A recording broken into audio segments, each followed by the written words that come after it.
So an additional kind of important concept to recognize when we kind of build this foundation for your lifelong learning is, this idea behind professional voice. And so there are definitely like ethical and professional considerations whenever you're using social media.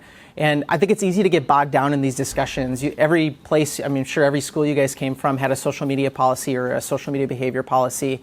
And it's easy to kind of get locked down into these discussions and get lost in the weeds and like, what can I actually do? How can I, participate in these environments and not worry about, getting myself in trouble or getting, any of my colleagues or my institution or even my patients, right? And so I think it's beholden to each of us as we come into a new professional setting as a new member of an organization to kind of familiarize yourself with these sort of policies. The real important thing here is that this voice that you have, when you choose to share something or create something on social media, it's your voice. It's the image that you're projecting to everybody else. And so there's a couple things you can do to kind of ensure that this is the right voice that you want to have that brings in those ethical and professional considerations. So we'll get into that in just a moment, but Health Partners does have a social media and behavior use policy. I'm not going to review it here. You guys need to take just a moment to kind of review this. It's a lengthy document. So if you go to the Compliance 360 and just search social media policy, this pops right up. It's not something you have to memorize, but it's something you need to take into consideration to understand that these are the things that you're going to be measured against in the event that there's an issue. So how do you kind of avoid having an issue? And I think there's some overall best practice things that you can do that have served me well to this point. This is by no means exhaustive, and there's probably a million ideas for doing it out there. But these are certain techniques that I've done that kind of try to minimize the risk to me and to my patients and that sort of thing. So one of the best practices that I found is siloing my social media accounts. So we'll get into Twitter here. That's going to be the primary vehicle that we're going to discuss today. I find I basically use Twitter only for my medical education and my professional kind of commenting and use of materials. That's all I use it for. I don't share a lot of personal things. I don't share family photos or link up with a lot of family members, that sort of thing. It's my professional workspace.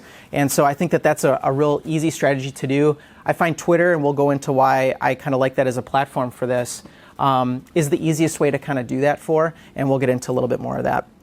Never sharing any patient information, I think that makes a whole lot of sense, and I don't think any of us would most likely not intentionally do that. But things to consider like a tattoo that's visible, or even timality or even timing of a particular patient. So you're on shift and you're seeing somebody, or you're upstairs on the floor, you bring something up, and somehow somewhere along the lines in your profile it says you work at Regents Hospital, and at 11:30 I just saw this patient at XYZ, and so those things can be linked. And so it's not to scare you, but it's to kind of have you take a step back and think about what you're sharing when you're sharing it, and making sure that particular patient identification is easily avoided. Be incredibly wary of photos and video. So there's actually, I think within the social media use policy is that you're not supposed to take any pictures of any EKGs or chest x-rays or any other things with your personal devices. And most departments have a camera that is accessible to you in the event that you want to use something for learning or for scholarly activity. So make sure you talk to your individual programs for that. I personally choose not to share videos or photos of any particular patient information, and there's ways around this, and we can talk about more strategies about that in the future, especially if it's like an EKG item that you want to talk about, or a chest x-ray finding or something. There's other ways to go about that. And then public airing or trolling, so really big blasphemous comments of like, oh my God, I can't believe a patient said this, or I can't believe my attending said that. It's just not something that you would otherwise do kind of in a personal setting, and so doing it in social media is usually not a good practice. And people pick up on that negative tone and all these different things with these some of these platforms. People will just stop following you and that sort of thing. And so I think, and it's not necessarily a good practice. And then obviously know your institutional policies, and then seek quality resources, and we'll kind of get into some of those things.